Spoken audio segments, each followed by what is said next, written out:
Assalamualaikum warahmatullahi wabarakatuh. Perkenalkan, nama saya Muhammad Hisham Azharuddin Nambanan, nomor NIM 24. Dan pada video dokumenter ini, saya akan mengajak Anda menyusuri salah satu kisah paling menakjubkan dalam sejarah peradaban Islam.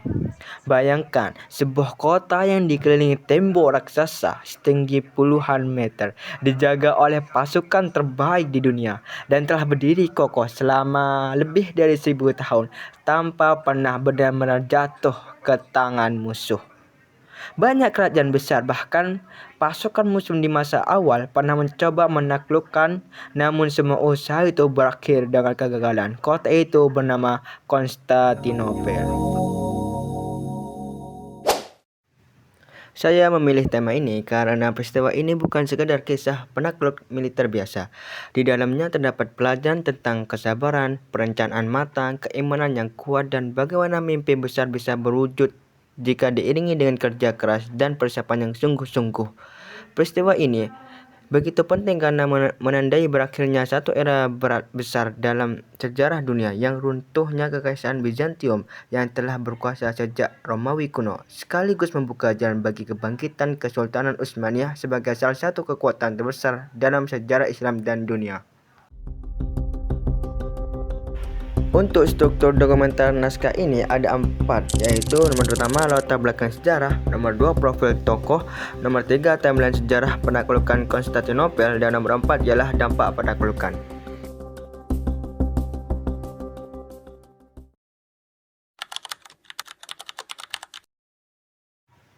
Untuk memahami betapa besarnya pencapaian ini, kita perlu melihat kembali kondisi dunia Islam dan dunia pada masa itu.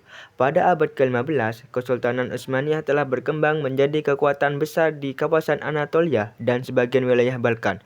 Sejak masa berdirinya, para Sultan Utsmaniyah memiliki cita-cita untuk memperluas wilayah kekuasaan hingga ke jantung Eropa. Namun, ada satu kota yang menjadi penghalang besar bagi ambisi tersebut, yaitu Konstantinopel. Konstantinopel bukan kota biasa. Kota ini terletak di titik yang sangat strategis, tepat di antara dua benua, Asia dan Eropa, dipisahkan oleh Selat Bosporus. Posisi ini menjadikan Konstantinopel sebagai jembatan utama jalur perdagangan dunia, menghubungkan rute dagang dari Asia, Timur Tengah hingga ke Eropa. Siapapun yang menguasai kota ini secara otomatis akan menguasai jalur perdagangan paling vital di dunia pada masa itu. Selain nilai ekonominya, Konstantinopel juga memiliki nilai simbolis yang sangat besar. Kota ini adalah pusat dari Kekaisaran Romawi Timur atau Bizantium, peradaban yang telah berdiri sejak abad ke-4 Masehi. Bahkan dalam tradisi Islam terdapat hadis Nabi Muhammad SAW menyebutkan, La tuftahannal Konstantiniyatu fala ni'mal amiru amiruha wala ni'mal daisyu dalikal daisyu. Dan artinya, sungguh Konstantinopel akan ditaklukkan. Sebaik-baik pemimpin adalah pemimpinnya, dan sebaik-baik pasukan adalah pasukan yang menaklukkannya. Hadis inilah yang menjadi motivasi spiritual bagi banyak pemimpin muslim sepanjang sejarah untuk berusaha menaklukkan kota tersebut, termasuk pada masa Khalifah Umayyah dan Abbasiyah. Namun semuanya mengalami kegagalan. Mengapa kota ini sangat sulit ditaklukkan? Jawabannya terletak pada sistem pertahanan yang luar biasa. Konstantinopel dilindungi oleh tembok berlapis yang dikenal sebagai tembok Theodosius, terdiri dari 3 lapis pertahanan dengan parit di bagian luar. Selain itu, kota ini dikelilingi oleh laut 3 sisi, sehingga serangan dari arah laut pun sangat sulit ditaklukkan. Di bagian tanduk emas, sebuah tanduk yang menjadi pelabuhan alami kota, pihak Bizantium memasang rantai besi raksasa yang membentang dari satu sisi ke sisi lain untuk mencegah kapal musuh masuk. Kombinasi pertahanan alam dan buatan manusia inilah yang membuat Konstantinopel dijuluki sebagai kota yang tidak akan pernah jatuh.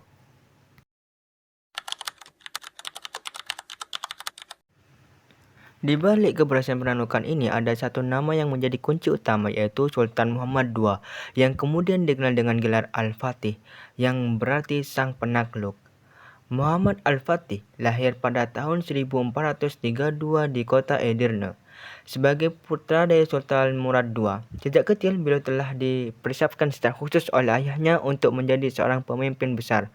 Pendidikan yang diterimanya sangat komprehensif, tidak hanya mencakup ilmu agama dan Al-Quran, tetapi juga matematika, sejarah, ilmu strategi perang, hingga ilmu pengetahuan umum lainnya. Salah satu hal yang paling menakjubkan dari sosok ini adalah kemampuannya menguasai beberapa bahasa asing sejak usia muda, di antaranya bahasa Arab, Persia, Latin, Yunani, dan Serbia. Kemampuan bahasa ini kelak sangat membantunya dalam memahami strategi musuh serta menjalin komunikasi diplomatik. Guru-guru yang mendidik Muhammad Al-Fatih juga bukan sembarangan orang. Salah satu yang paling berpengaruh adalah Syekh A'agh Syamsuddin, seorang ulama sekaligus pendidik yang menanamkan nilai-nilai keimanan yang kuat sejak dini.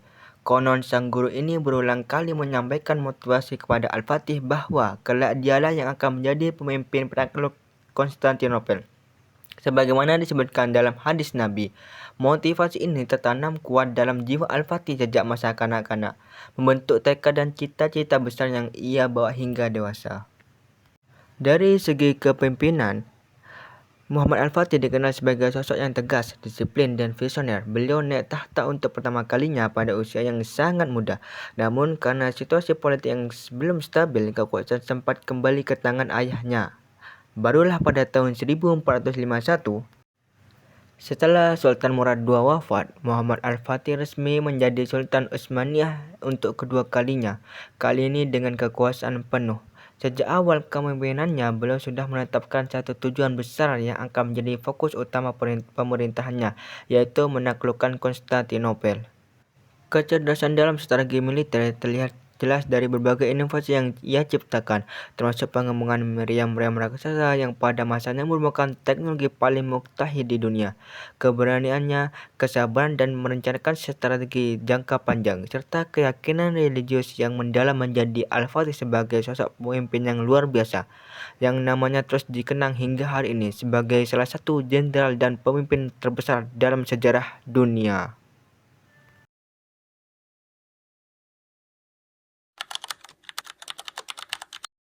Sekarang mari kita telusuri secara berurutan bagaimana perjalanan menuju penaklukan bersejarah ini terjadi.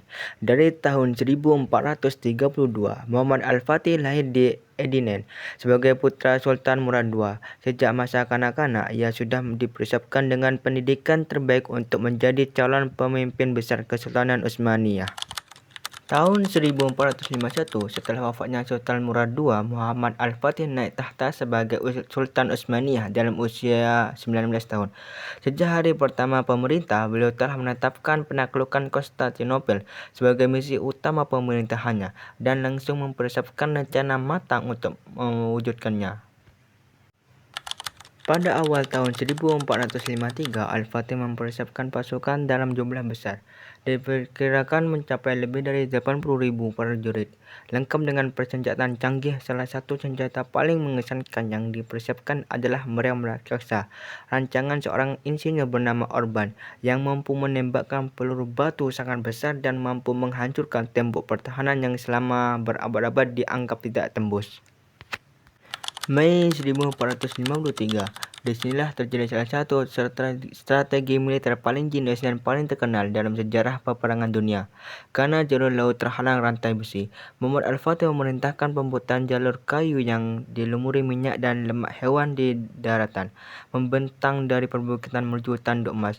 Dalam waktu satu malam, puluhan kapal perang berhasil dipindahkan melalui jalur darat tersebut dan diluncurkan langsung ke perairan Tanduk Emas.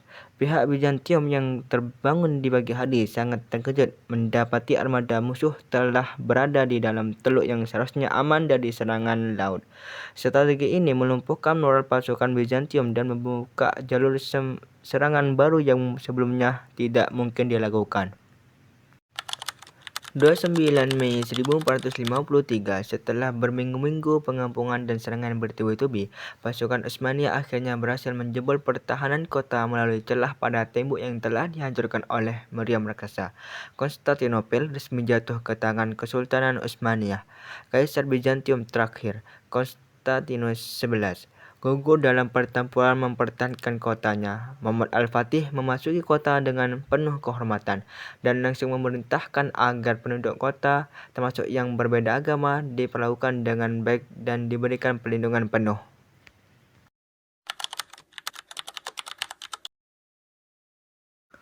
Peristiwa penaklukan Konstantinopel bukan sekedar kemenangan militer biasa. Dampaknya menjalar jauh melampaui batas wilayah Utsmaniyah, mengubah arah sejarah dunia dalam berbagai aspek, mulai dari politik, agama, ekonomi, hingga ilmu pengetahuan. Dampak pertama, berakhirnya satu era besar peradaban dunia, Kekaisaran Bizantium, yang merupakan kelanjutan dari Kekaisaran Romawi. Telah berdiri sejak abad keempat Masehi, menjadikan salah satu kekaisaran dengan usia paling panjang dalam sejarah manusia, selama lebih dari 1000 tahun. Bizantium menjadi benteng terakhir peradaban Romawi di dunia. Ketika Konstantinopel jatuh, banyak sejarawan barat menyebut peristiwa ini sebagai penanda resmi berakhirnya zaman abad pertengahan dan dimulainya era modern awal di Eropa. Artinya, satu pukulan strategi militer dari seorang sultan muda Muslim berhasil mengubah periodisasi sejarah dunia secara keseluruhan. Dampak kedua, transformasi Konstantinopel menjadi Istanbul, jantung baru peradaban Islam. Setelah penaklukan, Muhammad Al-Fatih tidak menghancurkan kota tersebut melainkan membangunnya kembali dengan penuh penghormatan terhadap keberagaman penduduknya. Beliau memindahkan ibu kota Kesultanan Utsmaniyah dari Edirne ke Istanbul dan mengundang berbagai komunitas termasuk pedagang, ulama dan cendekiawan dari berbagai wilayah untuk menatau dan membangun kembali kota tersebut. Hagia Sophia yang sebelumnya merupakan gereja terbesar dalam dunia Kristen Ortodoks diubah fungsinya menjadi masjid, namun tetap dipertahankan keindahan arsitekturnya sebagai simbol perpaduan peradaban. Istanbul kemudian tumbuh menjadi salah satu kota termegah dan termaju di dunia pada masanya, dengan pembangunan masjid-masjid besar, madrasah, pasar, dan pemandian umum yang mencerminkan kejayaan arsitektur Islam Utsmaniyah. Dampak ketiga, lahirnya kekuatan adidaya baru dalam percaturan dunia. Penaklukan ini menjadi titik tolak kebangkitan Kesultanan Utsmaniyah dari sekadar kerajaan regional menjadi kekuatan adidaya yang disegani di tiga benua, Asia, Eropa, dan Afrika. Setelah 1453, wilayah kekuasaan Utsmaniyah meluas dengan sangat cepat, mencakup semenanjung Balkan, sebagian besar Afrika Utara, hingga Timur Tengah. Kesultanan ini bertahan sebagai kekuatan besar dunia selama lebih dari 4 abad setelahnya, dan cepat menjadi salah satu kerajaan dengan wilayah terluas dan paling berpengaruh dalam sejarah peradaban Islam. Dampak keempat, pergeseran besar dalam jalur perdagangan dunia. Konstantinopel selama berabad-abad menjadi simpul utama perdagangan rempah-rempah, sutra, dan komoditas berharga lainnya antara Asia dan Eropa. Setelah jatuh ke tangan Utsmaniyah, pihak Eropa khususnya bangsa-bangsa seperti Portugis dan Spanyol mengalami kesulitan besar untuk mengakses jalur dagang darat menuju Asia karena dikuasai penuh oleh Utsmaniyah yang menetapkan pajak tinggi terhadap kafilah dagang. Situasi inilah yang justru mendorong bangsa-bangsa Eropa untuk mencari jalur laut alternatif menuju Asia, sebuah pencarian yang kemudian melahirkan era penjajahan samudra besar-besaran, termasuk pelayaran Christopher Columbus dan Vasco da Gama. Dengan demikian, penaklukan Konstantinopel secara tidak langsung turut memicu salah satu fase paling penting dalam sejarah dunia, yaitu era penjajahan dan kolonialisme Eropa. Dampak kelima, percepatan perkembangan ilmu pengetahuan dan seni di Eropa.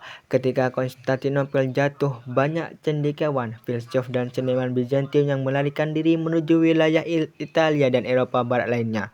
Mereka membawa serta naskah-naskah kuno karya para filsuf Yunani klasik, seperti Plato dan Aristoteles, yang selama ini tersimpan dan dipelajari di perpustakaan-perpustakaan Konstantinopel.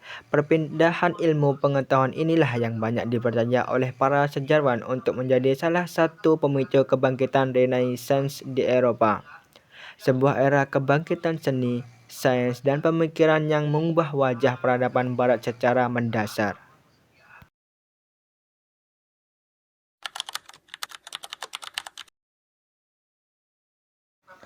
Baiklah, dari seluruh kisah yang telah kita telusuri, kita dapat melihat bagaimana penaklukan Konstantinopel bukanlah keberhasilan yang datang secara instan.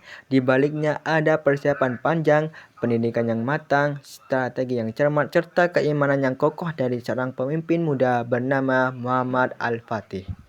Dari sejarah ini, kita belajar bahwa ilmu pengetahuan, strategi, kerja keras, dan keimanan dapat menghasilkan perubahan besar dalam peradaban manusia. Kesuksesan besar tidak pernah lahir secara tiba-tiba, melainkan melalui proses panjang berupa persiapan diri, keteguhan tujuan, dan keyakinan yang tidak pernah goyah meskipun menghadapi tantangan yang tampak mustahil sekalipun.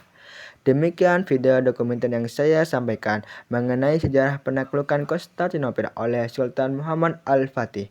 Semoga apa yang telah kita pelajari hari ini dapat menjadi inspirasi bagi kita semua untuk terus belajar, berusaha, dan berikhtiar dalam meraih cita-cita besar. Sekian dari video ini, saya ucapkan wassalamualaikum warahmatullahi wabarakatuh.